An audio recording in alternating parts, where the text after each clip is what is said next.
Hare Krishna, Krishna Kumari Mataji, Dandavat Pranam, please accept humble obeisances. All glories to Srila Prabhupada and Gurudev.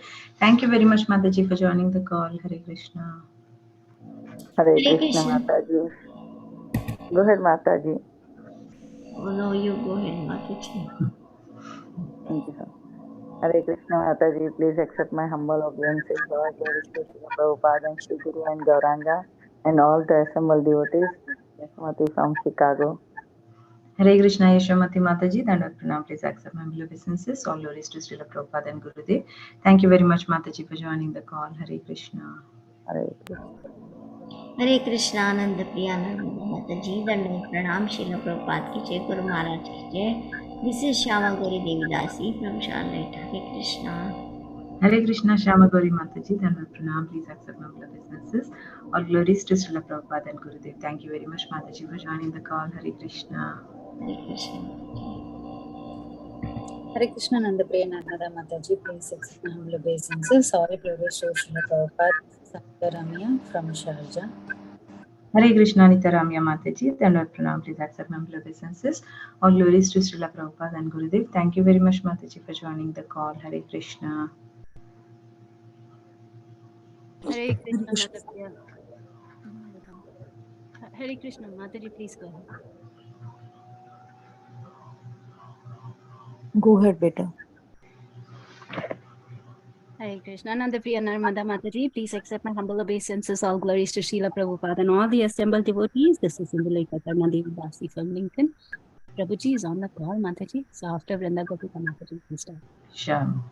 Hare Krishna, Indulekha Karuna Mataji, Dandavat Pranam, please accept my humble obeisances. All glories to Srila Prabhupada and Gurudev. Thank you very much, Mataji, for joining the call. Hare Krishna. Krishna Mataji, Dandavat Pranam to you and all Vaishnava. Srila Prabhupada Vrinda. Hare Krishna, Vrinda Gopika Mataji, Dandavat Pranam, please accept my humble obeisances. All glories to Srila Prabhupada and Gurudev. Thank you very much, Mataji, for joining the call. Hare Krishna.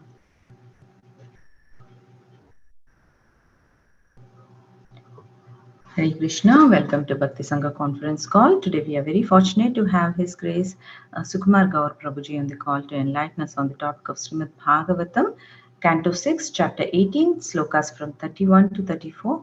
Yeah, before handing over the call to Prabhuji, may I ask Aditi Mataji, please go ahead and give introduction about Prabhuji. Please take over. Hare Krishna, Dandavat Pranam, Prabhuji. I'll just introduce you briefly so that I don't take much time.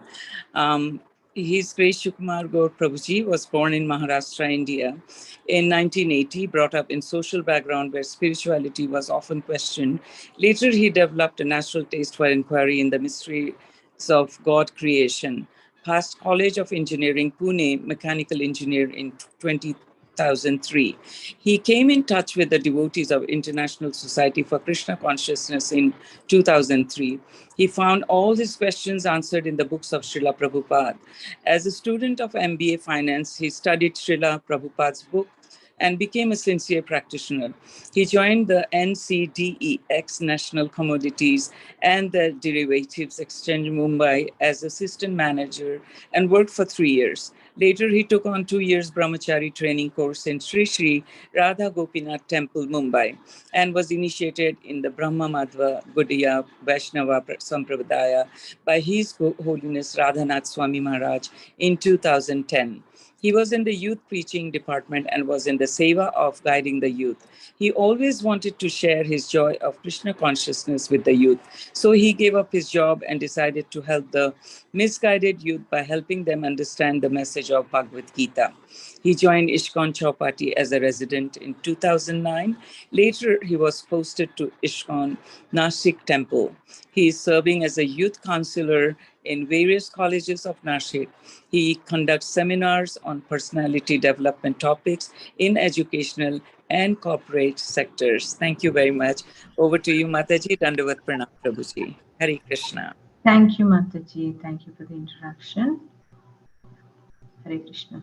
Hare Krishna, Prabhuji, Dandavat Pranam. Please accept my humble obeisances. All glories to Srila Prabhupada and Gurudev. Thank you very much, Prabhuji, for leaving your very valuable time and association to us this morning and enlightening us on the topic of Srimad Bhagavatam. Yeah, please take over the call, Prabhuji. Hare Krishna.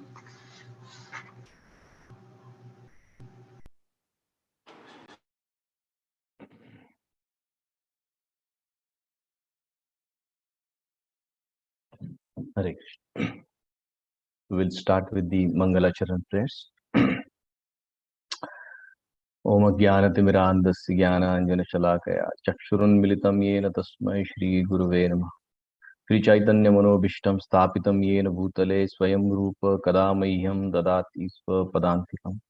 Vandeham Shri Guru Shri Utpatakamalan Shri Gurun Vaishnavamscha Shri Rupam Sagrajatam Sahagana Raghunathanvitam Tam Sajivam Sadvaitam Savadhutam Parijana Sahitam Krishna Chaitanya Devam Shri Radha Krishna Padan Sahagana Lalita Shri Vishakhan Vitamshi Nama Om Vishnupadaya Krishna Prishtaya Bhutale Shrimate Bhaktivedanta Swaminathanami Namaste Saraswate Deve Gaurvani Pracharine Nirvishesh Shunyavadi Paschatya Deshatarine Jai Shri Krishna Chaitanya Prabhu Nityananda Shri Advaita Gadadhar Shri Vasadi Gaura Bhaktavan Hare Krishna Krishna Krishna Hare Hare Hare Ram Ram Hare Krishna. So we'll be reading from Srimad Bhagavatam, Canto 6, Chapter 18, and we'll be discussing from text 31 to 34. Yeah. So this is the 31st shlok.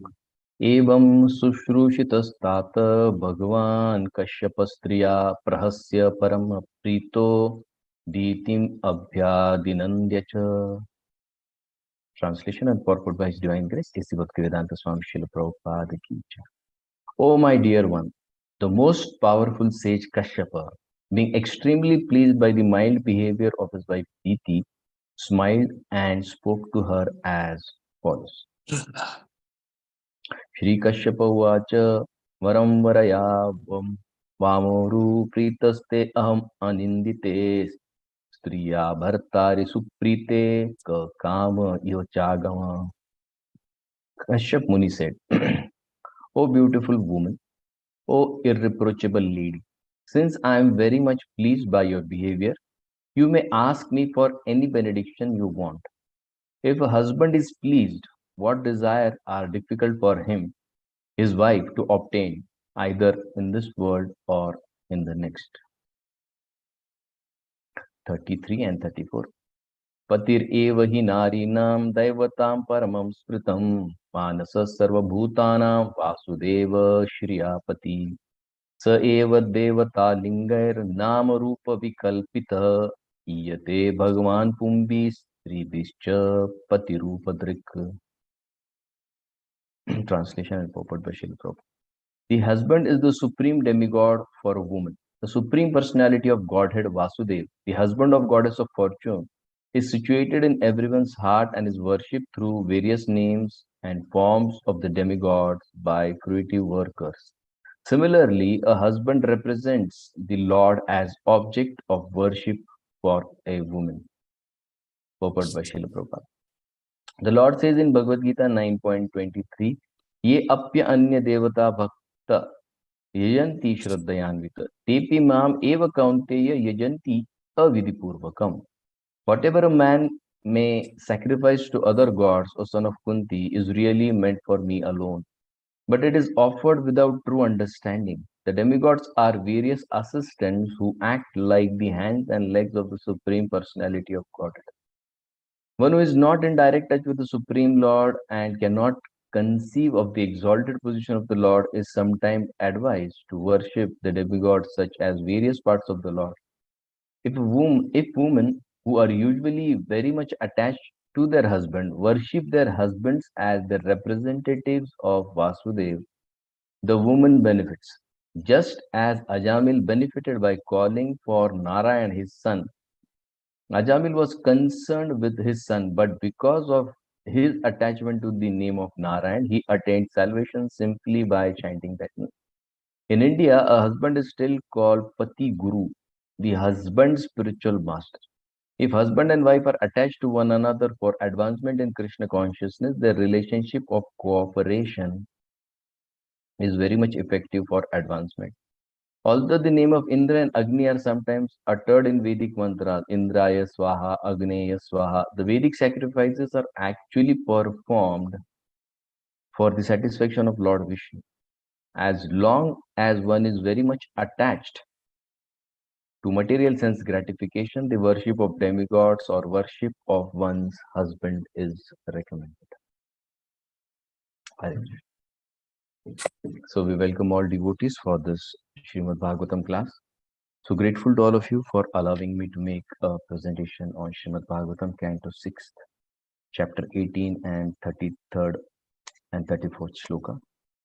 So we'll just have a short recap till now, and then we'll come to our current Shloka. So till the 19th Shloka, we see the lineage being described, and then in the 19th Shloka, there are two kinds of men throughout the universe, the demons and demigods, they are described. So Prabhupada usually quotes this shloka from Padma Puran, Dvabhuta Sargalokesmin, Daiva Asura Evacha, Vishnu Bhakta Sprito Daiva Asurastat Viparyaya. He's saying that those who are favorably inclined to Vishnu are called as the Devatas, and those who are otherwise, who oppose to the laws and orders of the Supreme Lord Vishnu, they are Asuras, Tad Viparya. Exactly opposite is their behavior. So we see that in this world, there are two classes of men. One consists of the demoniac, and the other consists of the godly people, devotees of Lord Vishnu, and those who oppose the law and orders of Lord Vishnu. So apparently, even in this chapter, we will be coming to understanding that even the demons can be elevated to the position of demigods when their atheistic nature is reformed. So the entire process of devotional service or the path of yoga is to bring in all or refurnish all the divine qualities, so that we can be the part of the world where all these qualities are required. So here we see the example of demons being reformed, and then they are given the post of demigods as well. So here the word used for them is Sat Atma, means they have attained the position of Devas and they are worshipped just like Indra is worshipped. So then in the 28th shloka, why did Indra, the king of heaven, willingly converted them into demigods? So this is the question that is asked. And then they are also continuing it further by saying that, did they perform any ritual or pious activities? The point here we want to add is, why are all these processes of rituals and pious activities given? It is simply so that we can come to the mode of goodness, and when we come to the mode of goodness by the purificatory rites, it becomes easier for me to understand things as they are. So that is the power Sattva provides for the living entity to understand. Just like in Gita, we read the 6th chapter, the three qualities of a yogi are given when his sadhana comes to a very highest level, and then he's free from the rajagun, free from tamagun, and he is completely in the sattvagun, and he is able to cross the sattvagun. Brahma samsparsha. Brahma samsparsha means there he is in direct touch, in contact with the Supreme Lord in the form of the Paramatma.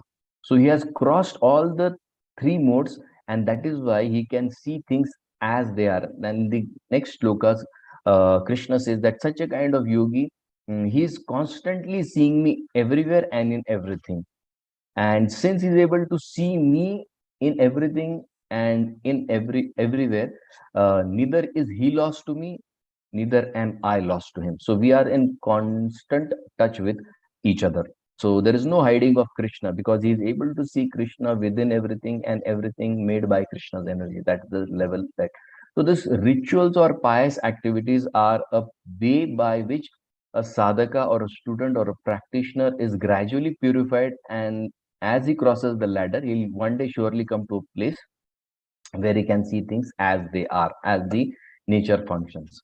So that is why this performance of pious and ritualistic activities are highly important for those who are not absolutely inclined towards the Supreme Lord, who still have huge amount of desires to be a part of this world and enjoy the facilities that are provided in this world. So for them, this process is very important, and we as devotees should never uh, yes, we are always told by Prabhupada that this is not for us. Yes, indeed it is not for us, but neither should we disturb all those who are on this path of purification, because this path is absolutely gradual. Any path of yoga is gradual. Till the time you come to a proper bona fide sampradaya, your path will always be gradual, and even in devotional service, the path is also very gradual. So there is no need to try and convert everybody and anybody into a devotee. Yes, that desire can be had in our mind or in our heart that everybody becomes a devotee, but Krishna has a unique plan, unique path designed for each and every jiva that he has created in this creation. So that comes to the 20th. And then the 21st shloka, Parikshit Maharaj is asking his question on behalf of the sages. So Parikshit Maharaj, the sages have put their faith in Parikshit Maharaj, and on behalf of the sages, Parikshit Maharaj is now asking this because they want to know the secret reason. Because yes, there are some karma yogis or those sadhakas who have their nishtha in karma yoga, and in karma yoga these rituals are very prominent.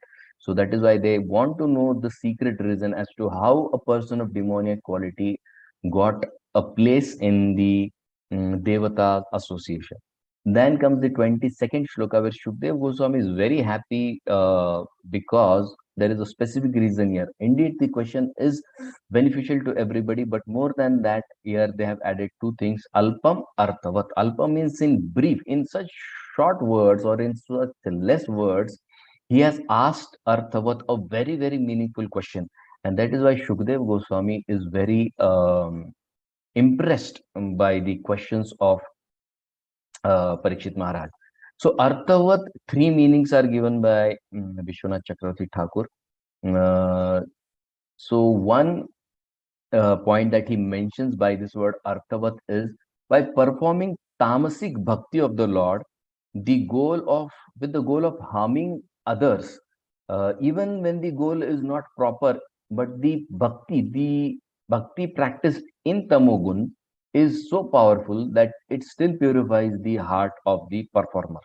And that is where the example of Diti is given. But on the contrary, by developing bhakti without tamas, now Diti practice bhakti in tamogun, but if the bhakti is practiced without the tinge of tamogun, then it is very easy for that sadhaka to attain liberation, and that tendency to perform violence or commit violence against somebody else is absolutely vanquished. And we can see the example of Dhruva Maharaj, who performed bhakti. Of course, his bhakti is in passion, mode of passion, and Diti is more in ignorance or tamasic bhakti. So we see when he started performing the violence, the verbal violence that his stepmother had committed to him, he absolutely lost that desire to take revenge against her. And that is what they are saying, that he can even gain liberation if bhakti is without tamogun. So this is the first meaning. And second meaning they gave is those who are with crooked hearts, whose heart is filled with malice, they cannot see good in others. Rather, on the contrary, they see only faults in others. But when we are dealing with people around who have such mindset, we should be intelligent enough to understand what is their thought process. So they are carrying the faults themselves, but they are not able to see the faults in themselves, but they are more interested or more inclined to see the faults in others. And this is where DT comes into picture. By her example, she is establishing this. And the third point they have said here, a learned person also can be cheated when there is huge amount of affection and attraction for the other gender, opposite gender. In here, Kashyap Muni is the example here, and this is how the word Arthavat is explained by giving three meanings. So in the 23rd shloka, when Diti is very angry. Her anger is shown in the 23rd shloka, and she wants to have that revenge against Indra, because she felt that it was Indra for whom Lord Vishnu acted, and because of him, my two sons, who were such nice people, were killed. So, according to Diti, her 23rd shloka shows that she's feeling Vishnu is good, Vishnu is not bad, Indra is bad. Because Vishnu had no interest here, he had no business here coming in between the fight of demons and demigods. And this Indra, this cunning Indra, he took support of Lord Vishnu and he has won. And yes, in one sense, it's true that Indra did act in a certain way, and he got the support of Lord Vishnu. Now she is feeling that without the support of Lord Vishnu, no one is till date able to win any kind of war or anything else. And we have so many examples to prove this. We in the 10th canto itself, we see Lord Shiva winning over Tripurasur, Lord Shiva and Vrikasur's pastime, which is exclusively put in the 10th canto just to establish this fact that how Lord Krishna is superior than Lord Shiva. Then we see Indra winning over Bali. He took help of Lord Vaman. Then we have Sugri winning over Vali uh, by taking support of Sri Ram. So there are cases now, time and again coming up, rising up to show that only by the mercy of Lord Vishnu we can be able to win any kind of situation or circumstances. And there is one beautiful shloka that comes in the Vritrasur Vada, in the Vritrasur pastime, where the demigods have gone to Lord Vishnu and they're praying to Lord Vishnu for help. And Lord Vishnu, hearing their prayers, is now satisfied. And there 6:948 is saying, Lord Vishnu saying, Kim Durapa Mai Prite. Anyone who has achieved my favor, what is Durapa? What is so difficult for him to attain? Tatapi Vibudha Rishabha, oh best of the intelligent men. Mai ekanta matirna anye matto vanchita tattvavid. But on the contrary, see, even if we get the favor of the Supreme Lord, what has to be asked and what not has to be asked, he's saying here. He's saying, oh, best of the intelligent demigods. Although it is true that nothing is difficult for one to attain whatever he wants when I am pleased. But on the contrary, immediately after that, Mai ekanta matirna anya, any devotee who is having ekanta matir, and ekanta matir is also added by na anya. Ekanta in itself means nothing else. But he just wants to stress that point so deep that Mai ekanta matir na anya. His mati is exclusively in me, and on the top they are saying no, nothing else other than me. Mattu vanchanti tattvavid. A pure devotee's mind is exclusively fixed on me, does not ask me for anything else, but only and only the opportunity to engage in my devotional service. So, yes, it is true that without the Lord's favors, nothing can be achieved. And once the Lord is in favorable terms, nothing is impossible for anybody of this creation to achieve. Now we see in this shloka, Diti is absolutely angry with Indra. And what's the effect of anger on Diti? She cannot think properly. She is intelligent. Prabhupada writes there in the purport that she is intelligent and she can think rightly, but anger has covered up her intelligence, and now all her conclusions are absolutely wrong. Why? Because her mind is disturbed, and not only disturbed, on top of it, her mind is crooked. And as a result, she can't see anything good in Indra and she can't see anything bad in herself. She knew her sons were so cruel and had harmed so many people. But that excessive attachment, along with that anger, makes her feel that it's okay for my sons to act in some way or the other. But others, they are demigods. They should absolutely be acting good. Look what happens when we are attached to our opinions and attached to something of this world. We can't think properly. Rather, we always feel that I am right, they are wrong. I should not change, they should change themselves. And this is exactly what is happening. She's feeling, okay, it's okay for me to act in the wrong way. But how come Indra, who is a demigod, can act in such a way? Her son's wrong activities are not seen because she is so deeply attached to her son. So if you ask Deepti, you don't see anything bad in your sons, and you're saying Indra is wrong and Indra is bad. So what's wrong and what's bad with Indra? Then in 24th shloka she says, Kaduna Bharta Hantara. Array, see, this Indra is so bad that he has killed his own brothers because Diti, Aditi, these are sisters and they have one husband, Kashyapuni. So, in one sense, they are all brothers. Demons and demigods are brothers.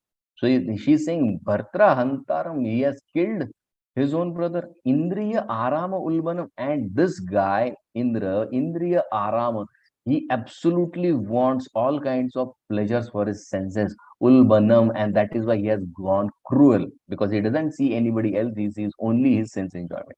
Aklinna hridaya papam, he is, because of this sense enjoyment and because of this cruelty, aklinna hridayam, he has become hard-hearted, and papam, that is why he is committing so many sinful activities. Now look at the mindset of DP. This is all Rajogun and all the Tamogun that is speaking. It's not her, it's all the Rajo and Tamo. She is exactly speaking what her sons had done. They were addicted to sense enjoyment. They were cruel. They were hard-hearted. They were sinful. And Ghatayitva Shaya Sukham. And because of this sense enjoyment tendency, Ghatayitva Indra, you have killed them. Sukham.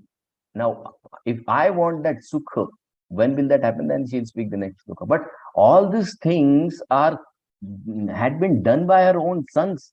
But she's exactly reimposing. Of course, Indra, in one sense, if we see what she's saying is also right. But these things were actually done by her sons. But she's not able to see the wrong deeds of her sons. She's feeling that they're innocent, they're faultless, and how can Indra behave to her sons in this way.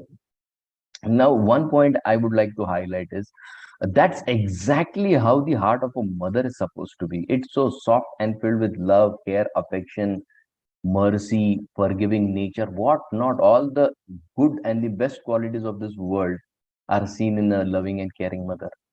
Now understand, if an ordinary mother can show such affection, care, love, attention, forgiveness to a son who is a source of misery, not misery, he is misery personified for the entire creation. Still, this mother has this love for her child, both her sons. She is having that affection. Now, if a motherly love of this material world is so deep and so intense and can be so heart touching, now what to speak of the ocean of that love, care, and affection which comes from the Supreme Lord? At the same point, Suniti also tells to Dhruva 4822, Tame vatsa ashraya bhritya vatsalam. Take shelter, ashraya of whom? Bhritya vatsalam, the one who is filled with love, care, and affection. His kindness, Prabhupada writes, Lord's heart has kindness which surpasses the kindness found in millions of mothers combined together. Even if we combine millions of mothers together, and what compassion will arise, that is not even a brief fraction of what the Supreme Lord has. He is immense, immensely filled with this kind of compassion, love, care. And anybody, Ananya Bhave Nijadharma Bhavite, he says anybody who has taken shelter of the Supreme Lord, there has never been a time when he has not given shelter. He is every time, all the time ready to give shelter. Nijadharma Bhavite. And that's our real nature, to take shelter of the Supreme Lord. So, oh Dhruva, you go and take shelter of that Supreme Lord who is Bhritya Vatsalam, who is the one who is very dear to his devotees, and the devotees are very dear to him. But at times we see that we don't feel that yes, the Lord is protecting us always and all the time. At times, even the Lord doesn't easily reciprocate, because that's the nature of the Lord. We all know that. So never think that the Lord doesn't hear our prayer. He does. But that's his nature. See, just like we have our nature, we forget that he's a person. And person means he has some personal likes and dislikes. He has certain ways of functioning wherever and wherever he is. So why, just because he is God, he is the supreme person, doesn't mean that he should be like us. Immediately he should respond. No, he has his own ways to deal with every living entity. To some he responds very quickly, to some he takes a lot of time. And we have a number of examples for this. To some he has shown his mercy quickly, to some he has taken time. So when and where will Krishna, and how and where he will show that mercy, is not known to anybody except Krishna. It's up to him, because that's his nature. But at times he fakes that, oh, I may not give shelter to you. And that's okay for him. But we should never lose our hope, because for us, we have all the acharyas with us, who now and again instill that hope in Krishna, that he does give mercy. It's only a matter of time. So wait And that is why acharyas are very important. And for us, who are the most and the topmost acharyas are Gopikas of Vrindavan. Gopikas at the same time, when Krishna left them from the Ras Mandal, that's the time when they were tested. They chanted the Supreme Lord's name. Krishna's names were chanted intensely and very deeply. Krishna didn't come. They enacted all the pastimes of Lord Krishna. Still, Lord Krishna didn't come. Then they were, and when they started crying for Krishna, immediately then Krishna came. So that's the only easiest way to get Krishna is by crying. And that is why Prabhupada said this. We have opened a crying school. We are here to learn how to cry for Krishna. And at times, even this great acharyas, the Gopikas, can be rejected by Krishna. And when they came to the Ras Mandal, Krishna says, oh, nice, you have come here, now you go back. And they are like, we came here for you. Kritva Mukhanya Avashucha Swasena Sushat. Their breathing was so heated up that their tears immediately before coming to their cheeks dried up. Bimba Dharani Charanena Bhuvi Likhanti, and after their emotions started churning, what did they do? Charanena Bhuvi Likhanti. They, with the tip of their toes, the nails, they started scratching the ground. Why? Urudukha Bharasma Tushnim. They stood silently bearing the burden of their unhappiness because externally Krishna rejected them. And why are they scratching the ground? They are trying to find an evidence where was there a time when Krishna rejected a person who came to take shelter of him? They are trying to find an evidence. They are asking mother, or show me the history pages, the layer of mud, the layer of they're trying to remove layer after layer, trying to find evidence that was there a time when Krishna rejected somebody like this who has come, who has to take 100% complete shelter of the Supreme Lord. And other way they are saying that if the Lord doesn't accept us, oh Mother Earth, just like you accepted Mother Sita within you, you also accept us. So yes, it's the nature of the Supreme Lord to deal with different people in a different way. And that's where the gratitude comes in picture. That gratitude, when a person is grateful, that is even more attractive to the Supreme Lord. And when the person with gratefulness and with the right mindset approaches the Supreme Lord, immediately the Supreme Lord accepts him. Just like we see Parikshit Maharaj is praying, Tad yaccha manyus asurascha hatastvayadya. Sorry, Prahlad Maharaj is praying here. When he is got before the Lord Narsimhadev. Tad yaccha manyus asurascha hatastvayadya. My dear Lord, yaccha manyu, kindly give up your anger. Asuras hatas to adya. Recently, now, before some time, you have killed my father, who is Asura. Modeta sadhu. And all the sadhus, all the devotees are very happy after the killing of my father. Now, who is this? This is Prahlad. His real father, Hiranyakashipu, has been killed before his eyes. And he's saying, Modeta sadhu. See, all sadhus are happy. Here it is not that Prahlad is happy. Sadhus. He is seeing all the sadhus happy after the killing of his father. Lokascha nivrittim itha pratiyanti sarve. Oh, but nivrittim, that has now given pleasure to all the living entities, all the sadhus. Rupam Nrisimha Vibhayaya Janasmaranti. Now, to mitigate the fear of other people, you please wind up your angry form. So he's saying, happy, all are happy.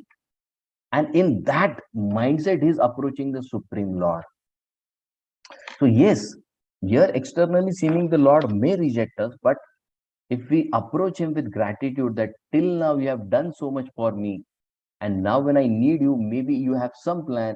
With that gratitude and that right mindset, when the Lord is approached, the Lord becomes even more happy.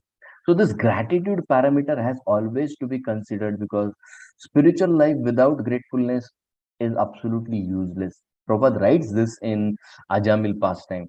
In Ajamil pastime, when Ajamil saw the Vishnu Dutas and he wanted to speak with them, and that's the time when they left Ajamil. That is where he's saying, oh, where was I? What kind of simple person I was. And by the name, the pure holy names of the Supreme Lord, immediately the Vishnu Dutas came to rescue me. So he's so grateful to them, so grateful to them. And when his gratitude reaches the utmost level, that is where the four Vishnu Dutas again come to Ajamil to receive him back to the spiritual world. And there are n number of stories where we can hear how grateful, being grateful has pleased the Lord, and being ungrateful is absolutely unpleasing to the Lord. There is one story that comes in Mahabharata about a Brahmana named Gautama. And this Brahmana is very poor. And he's so poor that he doesn't have anything. So he goes begging everywhere.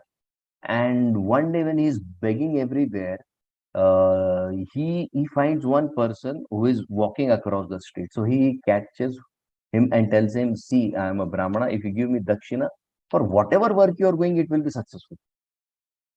Now, what happens? This person who is externally so good looking is a robber, and he feels that, oh, here is a Brahmana. If I get his blessings, it will be nice and my work will be accomplished. So he gives him some money. But then this person who is a robber, he thinks that, he tells him, this Gautam Brahman, he tells him, why do you beg? Better is that you work with me and you'll never have to beg again. And this Gautam Brahmana, he feels that, oh, it's nice. I need not beg it from anyone. And he joins this person, and immediately over a period of time, as soon as he has joined, all that this robbers are doing is been done by this person who is a Brahmana. Now he has fallen off his standards. Not only his standards, his most liked activities is killing of animals. So he's killing n number of animals. And one day, after a big killing spree in the forest, he is holding all the animals that he has killed and is walking by the way. And as he's walking by the way, three people observe him very closely. And who are these three people? These three people are his classmates who were in the Gurukul while he was studying. And when this Brahmana, Gautam, he sees that they are his friends, he recognizes them, he feels very ashamed. And immediately he rushes back to his house. Now, in the robber community, he's married, he has his family. But if he immediately leaves, they'll all come to know, and that is why he doesn't leave. At night, what he does is he leaves everything back to the original place from where he belongs, so that he can start afresh a new life of a Brahmana again. Because he understands this is all wrong that I've been doing over a period of time. And what he does, he doesn't go through the main street, but he goes through the forest. And while he's going through the forest, he sleeps under one tree. And that tree was the inhabitation of a swan. And his name is Raja Dharma Bagula. So this Raja Dharma Bagula, this swan, he sees that there is a person who is hungry, who is thirsty, and there's a cold breeze that is flowing here. So let me help him. So what he does is he takes some wood, and by whatever powers or whatever ways he has, he lights fire so that this person, Gautam Brahman, can feel nice and warm the whole night. And next day, when the Brahmana wakes up, this uh, Gautam Brahmana, he sees that this bird is there standing, protecting him. And he says that, would you like something to eat? He feeds him. And then he says, thank you so much. And this Brahmana leaves. Now, why has he done all this? Because this bird is thinking he is guest at my place and I have to do this. So now, as the Brahmana is leaving morose, he is asking him, what happened? Why are you so morose? He says, it's nice that you helped me, but I don't have a job. I need some money.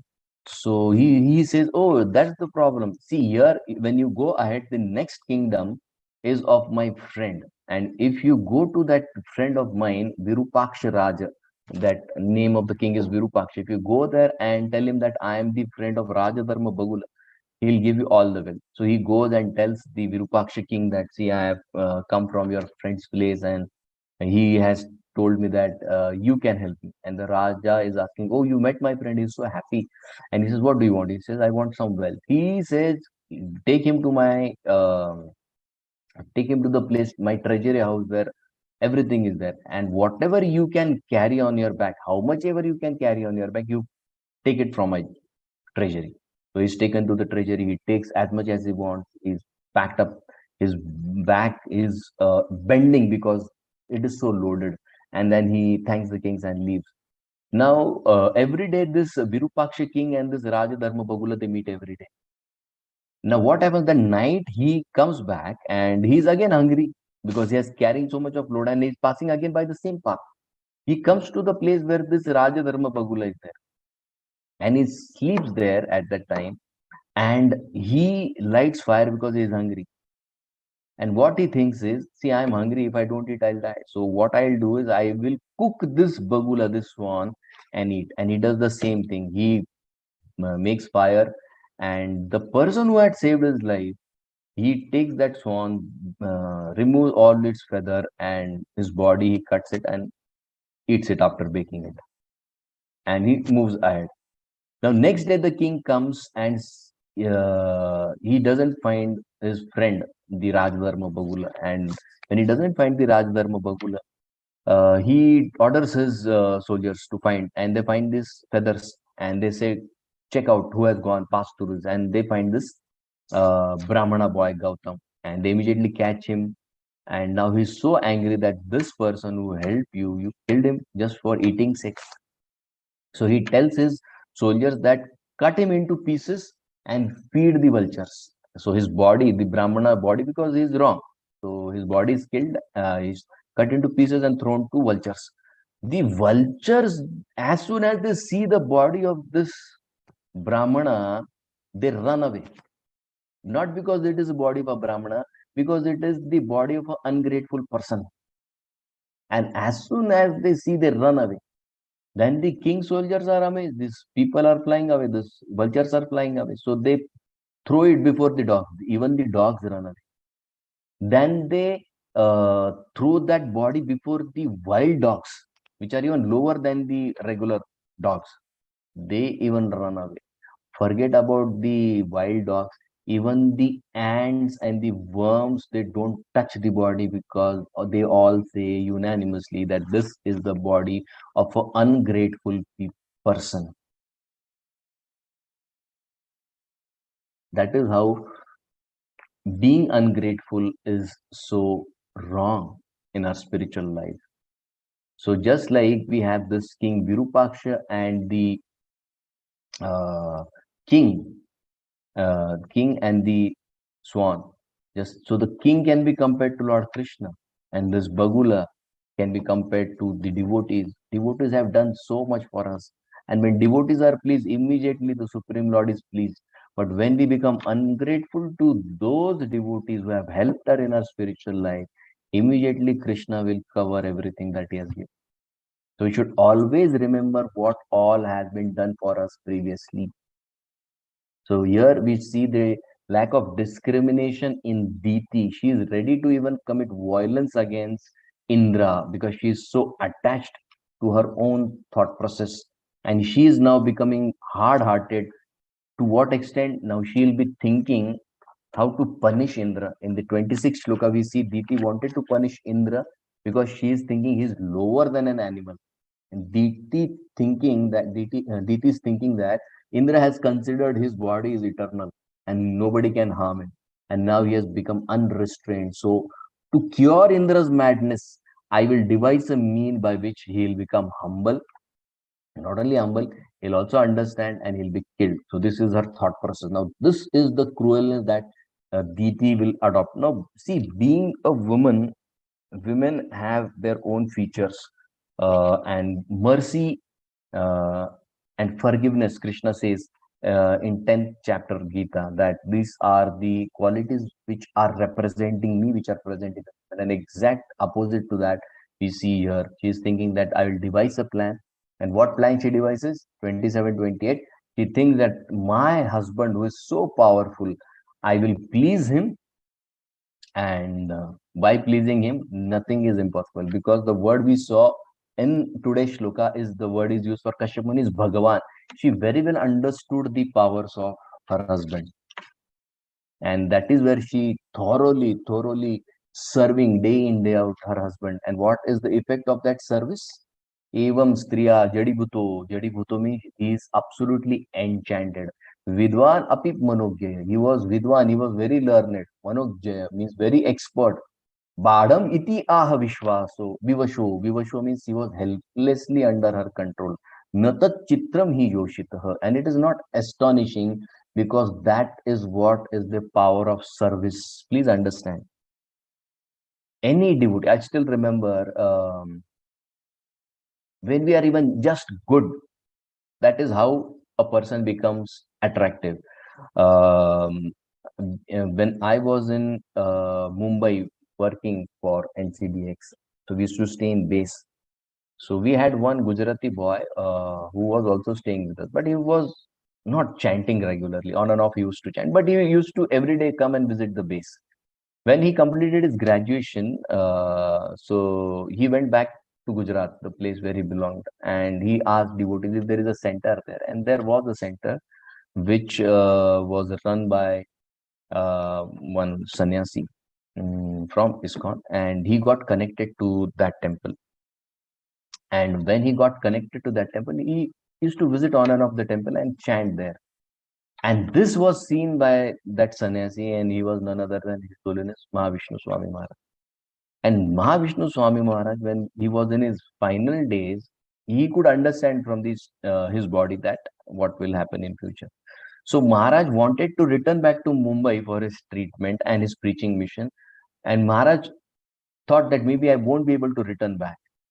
And just because he had seen this person coming daily, serving whatever ways, sometimes chanting, sometimes not chanting, Maharaj, before leaving, he said, make list of devotees who are desirous of taking initiation. And Maharaj, when he got that list, he said, the name of that boy is not there. Call that boy. Maharaj called him. Maharaj told him, do you want to take Diksha? He said, yes. Maharaj said, you will have to chant 16 rounds. He said, yes. That day, Maharaj gave him Diksha. And Maharaj returned to Mumbai. And after that, within very short period, Maharaj left this world. So that is how service is attractive. Service can attract anybody's attention. It is so very pleasing to anybody and everybody. Even a cruel person is pleased by service. So that is how service. And this Kashyap Muni is, being such a learned, is still captivated by the service attitude of Diti. And then the 38th shloka, it is mentioned that why Brahmaji created women. The word Ekanta Bhutani is used to indicate here that men were alone at that time, Ekanta, and to increase the praja, he created a woman so that by her association, his mind will be captured, and then the both will enter the continuous river of samsara. So this was the agenda of creating women, 38th shloka. And the 31st shloka, the power of service, is again retold by Kashyap Muni. He's saying, Evam Shushrushitas Bhagwan Kashyapastriya Prahasya Paramaprito Ditim Abhinandyacha. He's saying, Sushrushhitascha, you have served me very nicely. Bhagwan Kashyapa, she knew Bhagwan is so powerful, he can fulfill all my desire. Prahasya is smiling. Why? Paramaprito, he is so pleased. Ditim Aha Abhinandyacha, he is approving. Yes, I am so pleased by your service. Now ask me for a benediction. That is the 32nd shloka. He is again saying, I am pleased, ask for something. And he's saying 33rd and 34th shloka, he's saying, for a lady, her husband is the supreme demigod, representative of the Lord, object of her worship, and is worshipped in various names and forms. So that is where the demigods come into picture. So the demigods have their place in the body of a husband who is following all the rules and regulations. So that is what it has been mentioned here. So he is the representative of the Supreme Lord. He accepts worship of his family members on behalf of the Supreme Lord. That has to be understood. And this is where the power of pleasing, power of pleasing Kashyap Rishi is, she gets what she wants. So can you imagine the power of pleasing the Supreme Lord? When the Supreme Lord is pleased, nothing remains unachievable. I'll share one last story from Mahabharata again. So this is the story after the Mahabharata war, and now Yudhishthir Maharaj has to be made the king. So there is that famous story of Rajasuya Yajna. Now Rajasuya Yajna is exclusively meant for establishing Yudhishthir Maharaj as the king of the planet Earth. And they leave the horse, and as they leave the horse, various places Arjuna fights and captures the entire area, and they come to a place which is called like Champapuri. And in this Champapuri, there is this king named Hamsadhwaj.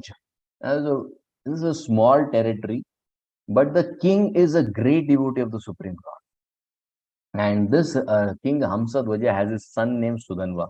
His entire family is devotee of Lord Krishna, but none of them have seen Lord Krishna.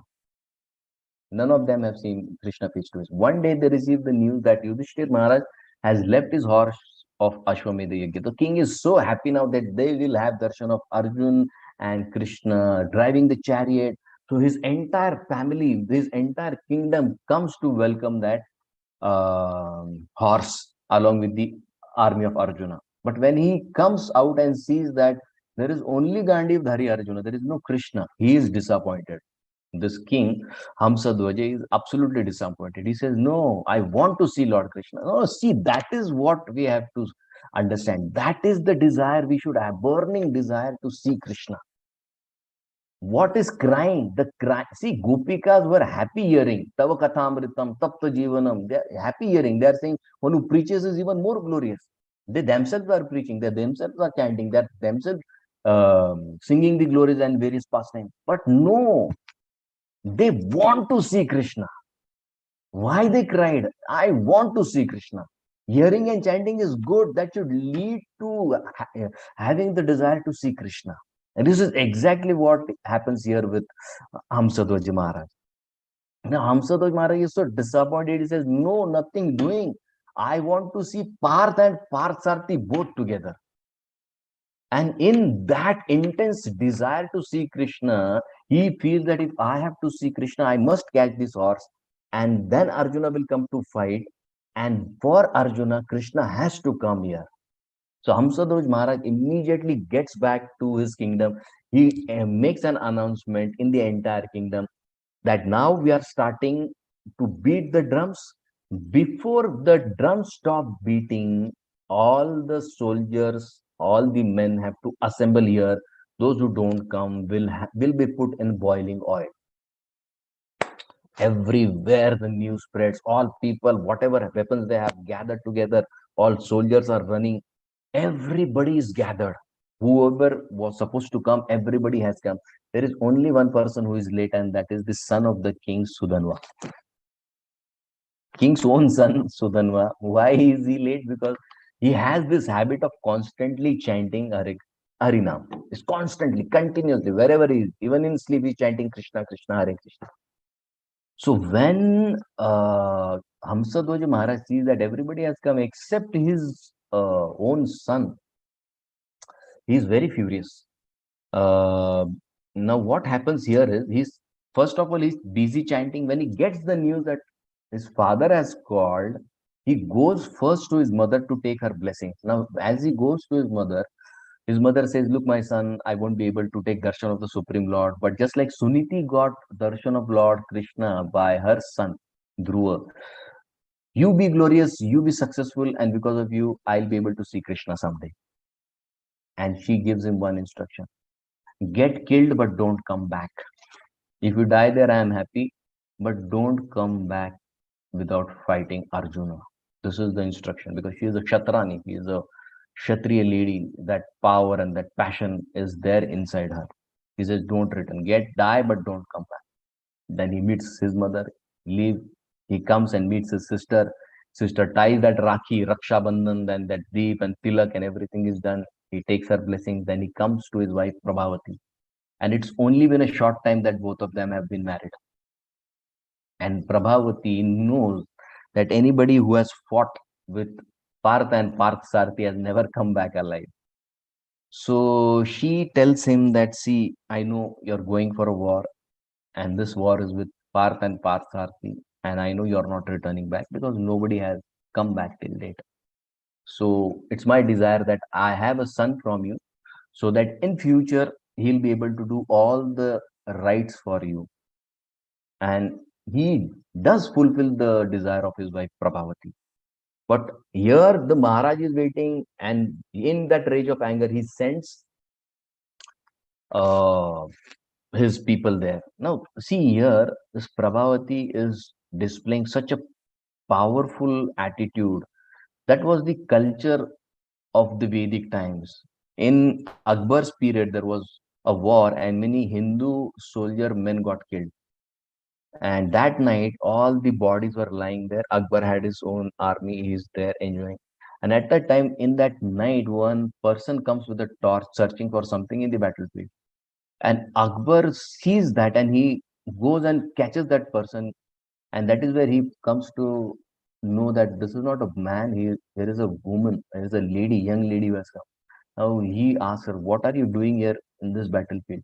She says that I am searching for the body of the person to whom my marriage was fixed. She is not married yet. My marriage was fixed with him, and I consider him as my husband, and I've come here to take his body. Akbar is amazed at the loyalty, and with all respects, he helps the lady find the body. That body is given proper respect and handed over to that. That's the loyalty in relationship. And here we see that in case of Sudanva and his wife Prabhavati, absolutely loyal to each other. And this loyalty, we'll discuss it. This comes in the same story, the power of what that ek patni vrat or ek pati vrat can give to somebody. So he fulfills the desire of his wife. And now that oil is boiling there, here Maharaj Hamsadwaja sends two soldiers to catch hold of Sudanva and come, and they bring Sudanva there, catching him. And now Sudanva understands that the part of being late is that he has to enter this boiling oil. And now his father is asking his Raja Purohit, see, he is our commander in chief. If he dies, how we will fight? So is it right to put him in oil? Now what happens? These two Purohits, Shanka and Likhit of this king, they are envious of Sudanva. Why? Because this Shanka and Likhit are Karmakandi Brahmanas, whereas Sudanva is Pakka 100% ISKCON devotee. He says nothing doing, only chanting Hare Krishna, nothing else I will do. I don't believe in all this stuff. So they had this anger against Sudanva. So they say, King, if you don't put your son in this boiling oil, we will leave you and you will have to be part of the offense created to a Brahmana. So Shanka and Likhit, as soon as they say, king says, no, put this Sudanva in the burning oil. And the Sudanva is thrown in burning oil. And all the while, every moment to moment, Sudanva is chanting Hare Krishna, Hare Krishna, whatever names he's chanting of Krishna is absolutely. And 10 minutes, 15 minutes, 20 minutes pass by, nothing is happening. Sudanva is untouched by the oil. Oil is boiling, but he cannot feel the heat. Now, the Shanka and Likhit, the Raj Purohit, they have doubt on Sudanva. Maybe he has some siddhi. So what they do is they take a wet coconut and throw it in the oil. So what happens? That heat is so intense that the coconut opens up, and the water, coconut water, enters the oil, and there is a splash of oil that comes out. And along with this, two parts of that coconut, one hits Shanka, other hits Likhit, and they have all this boils on their face because that has exploded. So they call an Ayurvedic person to check if Sudanva, they are so envious, they call Ayurvedic person to check if Sudanva has applied some medication on his body. And they find that nothing is there on his body.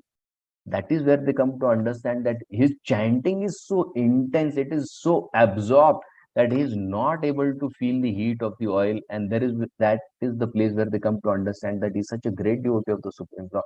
Now they are feeling so bad that we doubted a great devotee of Supreme Lord.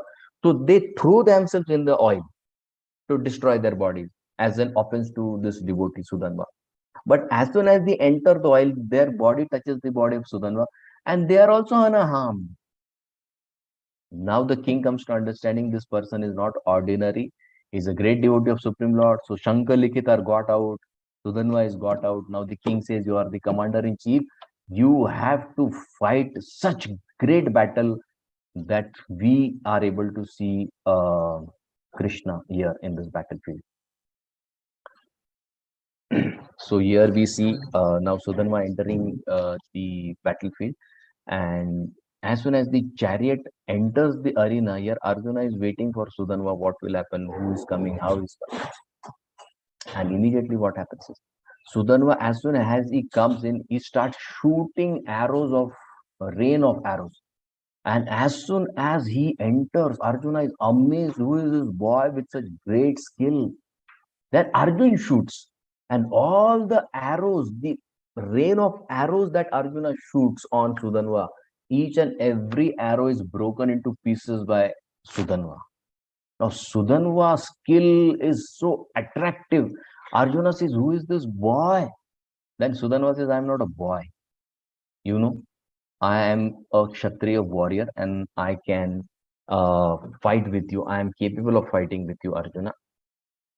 So you fight with me. Now, Arjuna, what Sudanma does is, as soon as Arjuna starts fighting, Sudanma kills the Sarathi of Arjuna's chariot. And as soon as the Sarathi is brought down, the flag is brought down, then Sudanma says, Arjun, if you really want to win, call the original chariot driver. And only that original chariot driver can make you win. Nobody else can make you win. You cannot survive before me. This is what Sudanma challenges Arjuna. And then Arjuna is fighting. There is huge fight. Then what Arjuna does is meditates on Lord Krishna, and immediately Lord Krishna comes there. Now, when Krishna comes, Sudanva is so happy, so happy. He's like crying and crying because he's seeing Krishna face to face. And because of him, others are also able to see Krishna. Immediately comes down his chariot, he offers full Dandavat obeisances to Krishna and Arjuna. And that is where Krishna and Arjuna, now they start to fight. And Sudanva challenges Arjuna. It won't be easy fight. Now, even if you have Parth and Parsarthi together, I know you will win, but still winning will not be so easy for you, Krishna. Arjun, take this words. And Arjuna sends arrow. Immediately what Sudanva does is, he sends 10 arrows and captures Arjuna. And he throws another 100 arrows and he captures Krishna. And then he asks Krishna, how do you like this Damodar Leela on other sort? And Krishna and Arjun both are amazed. They break the binding of arrows, and Krishna and Arjun both very angry. Now they say, we have to fight. Arjuna asks Krishna, how is this person so powerful? Then Krishna says, his loyalty. He is absolutely 100% loyal to his wife. He is Ek Patni Vrata. And that Ek Patni Vrata, he has never ever thought about any other lady than his own wife. We have always been hearing about ladies that they are so chaste. They have never thought about any other person other than their husband. Here is an example where this man has not thought of any other lady. He is 100% chaste to his wife, and that is why he is so powerful. Just like a lady can become so powerful, look at what happens when a person or a man becomes loyal or chaste to his wife. This is how powerful he becomes, that even Parth and Parsarthi have a difficult time. Now we'll see the war ahead. It's difficult for both of them to deal with this one boy, Sudanva. And second thing Krishna says is he's constantly chanting my names, and that's like too much of power he has got now. Now Krishna, Arjun says, okay, now we'll fight with him. So Krishna to Arjuna, he says, now take one arrow and invoke Kal, on the tip of your arrow. And I will add the weight of all my Sukruti of killing all the demons. When you kill a demon for the sake of the society, you generate lot of spiritual credits. Krishna says, all the demons that I killed, I'll put all that credit on this bow and you shoot. And Arjuna invokes Kal. It is loaded with the Sukruti of Krishna's spiritual credits of killing all the demons. And then Krishna says, fire. Arjuna fires. And Sudanva breaks that arrow into pieces within moments. Arjuna is shocked. Arjuna says, now if I don't kill you, then Sudanva, mind my words, what? That all my Purvajas will be Narakagami. They will enter hell if I don't kill. Now Krishna says, Krishna is looking to Arjuna. You ask me what you want to do. To directly, if you fail, they'll all enter Narak. Then again, I have to intervene. Now Krishna says, okay, now that you have taken, take one more arrow. Now what to do? Now he says, load it with Kal again. On the tip, it should have Kal. Okay. And Krishna now takes all his spiritual credits of lifting the Govardhan hill and protecting cows. Now see what protecting cows can give you. It is such a huge piety. It is such a huge spiritual credit. Krishna loads all that on the second arrow. And he says, shoot. And he shoots. And within no time, Sudanma breaks off that arrow. Then that arrow is gone. It's vanished. It's broken into pieces. Krishna and Arjuna are shocked. What is to be done? Now Sudanma says, Arjuna, if I am not able to kill you, let me have the sin of killing Arundhati and Vashishta Rishi. And he shoots an arrow. Arjuna's second arrow is broken. Krishna is amazed. Arjuna is asking, why is it not working? I've loaded it with Kal. Krishna and Arjuna discussing, why? It is Kal. Sudanva replies from there. See, there is Kal of Kal, that is called Mahakal, and that is this Harinam that I am chanting of the Supreme Lord Krishna, which is on the tip of my tongue. Your tip of arrow carries only the Kal. My tip of tongue carries Mahakal, which is the Harinam of the Supreme Lord, and shoots, arrow broken. Krishna and Arjuna absolutely amazed what to do, what has to be understood. Now Krishna and Arjuna, Krishna says nothing doing, he has to be killed now. Now what's left with Krishna? He says, take one more arrow. Tip loaded with Kal. Tail is loaded with the extreme tapasya of Brahmaji. And what is the mid segment? Now Lord Krishna calls Lord Ramachandra. He invokes all the auspiciousness and all the credits that Lord Ram has accumulated because of following the Ek Patni Vrata. Now see, here also the person standing, he has Ek Patni Vrata. Whom he has invoked is also Ek Patni Vrata. All the sukruti of having and being loyal to one lady whole life. And not only that, Lord Krishna is chanting the name of Lord Ram and he has invoked the name of Lord Ram. So three things, tip with Kal, tail with Brahmaji's tapasya, and the piety of Lord Ram, being loyal to one lady, and name of Lord Ram. Shoot, he shoots. And Sudanva says, if I am not able to break this, let me have the sin. And he describes so many things, sin of this and sin of this. And to his amazement, that arrow is broken into three pieces. Sudanva said, I'll break it into three. And that arrow is broken because Sudanva is constantly chanting the names of Lord Krishna. And that arrow is broken. Arjuna and Krishna spellbound. But then what happens is, the tip of the arrow, the head of the arrow, which is now broken into pieces, rebounds back due to great velocity, and it hits Sudanma's head so hard that Sudanma's head is now cut off from his body. Arrow is broken, but the tip reflects back and it cuts the head of Sudanma. And Sudanma, his head falls off the ground. And Arjuna is standing, but Krishna immediately runs. Now, what had happened was, when Krishna appeared, when Arjuna invoked Krishna, Krishna was in Dwarikadish form, that Kshatriya form before Arjuna. But frontally, when Sudanva was seeing him, for Sudanva's pleasure, Krishna continuously showed him the form of Gopinath, the master of gopis. And immersed in that thought of gopis, the Nath of gopis, Gopinath, Sudanva left this world.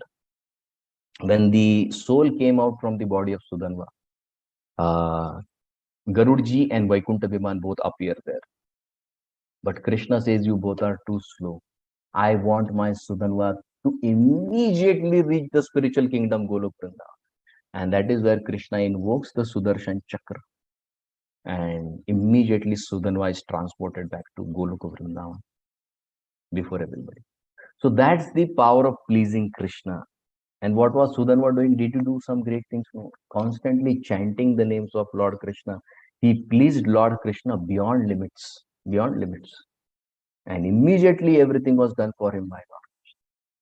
So pleasing an ordinary husband could yield so much to Diti.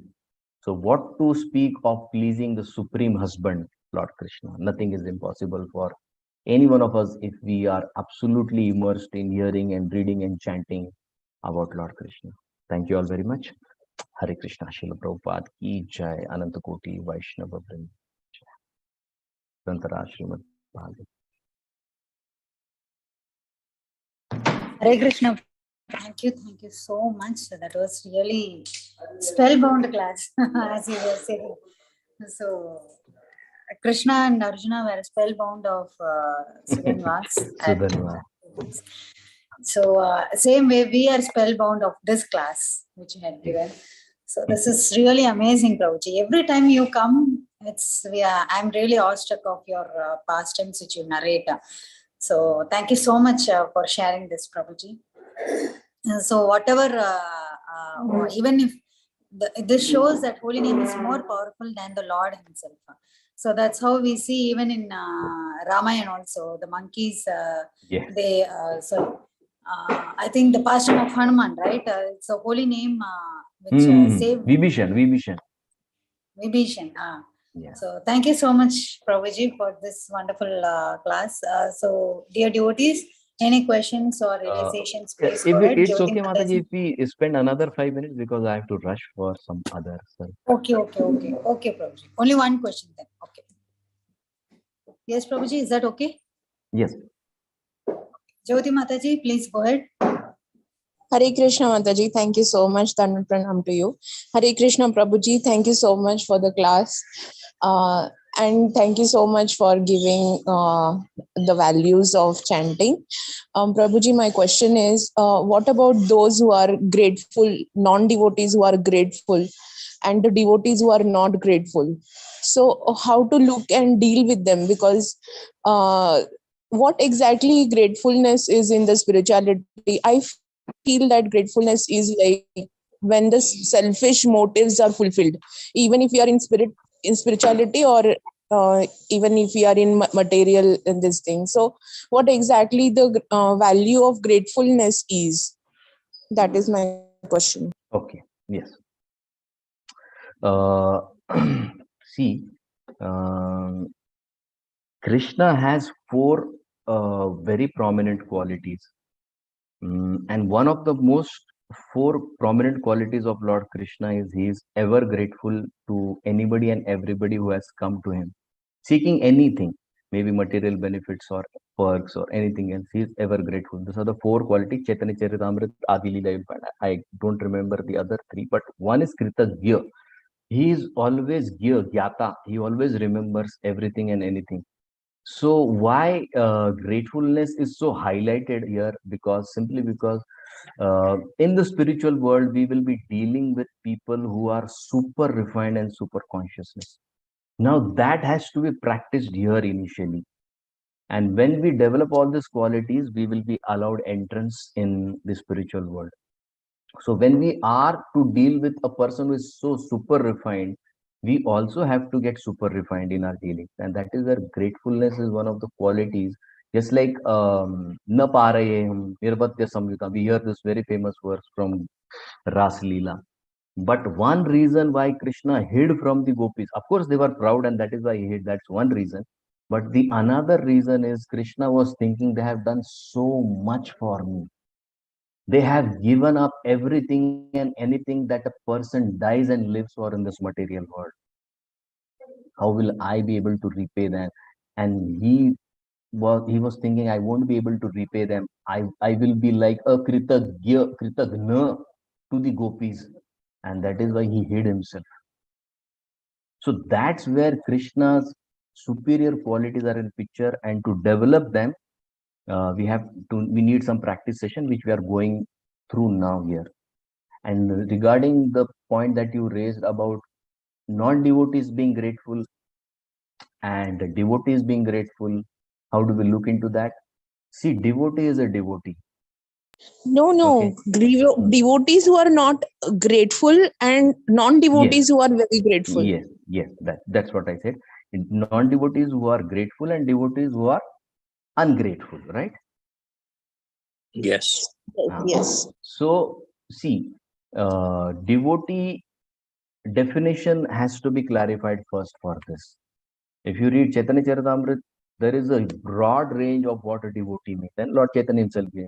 Anybody who has chanted once is also a devotee, and anybody who sees a person constantly chanting the holy names and seeing him in such deep absorption in constant chanting, he starts chanting, that is also called a devotee. So that range has to be first understood. Whom are you calling a devotee? Where does he land in that definition? So we have to first clarify the definition, and that is when we can name somebody as a devotee or not. So devotee ultimately is a devotee because he has taken shelter of Krishna, because that's the most important thing. Non-devotee, externally, he may be very good, he may be highly grateful, but if he is not taking shelter of Krishna, which is the ultimate goal of human life, then that grateful will be pleasing to Krishna, no doubt about that. And this ungratefulness will be displeasing to Krishna, that's also the point. But Krishna will help his devotee first to rectify his mistake, so that immediately he can be transferred back. But person who is not a devotee but is grateful will take a long time to reach. Okay. Yes, Prabhuji. Thank you so much. Hare. Hare Krishna. Eternally grateful to you for the answer. Hare Krishna. All glories to Prabhupada. Thank you so much, Prabhuji. That was Yes, really a Hare very Krishna. wonderful class. Everyone is praising your class, saying the class was really so wonderful. Devotees, let's end the call here. Thank you so much, Prabhuji. So we wish you come again call and Yes, give yes. us such a nectarian katha each and For every Lalita we Mataji have and never Prabhuji heard. will always be there in their service. Haribol. So happy seeing them. So Thank let's you. pay our obeisances to Hare. Prabhuji. One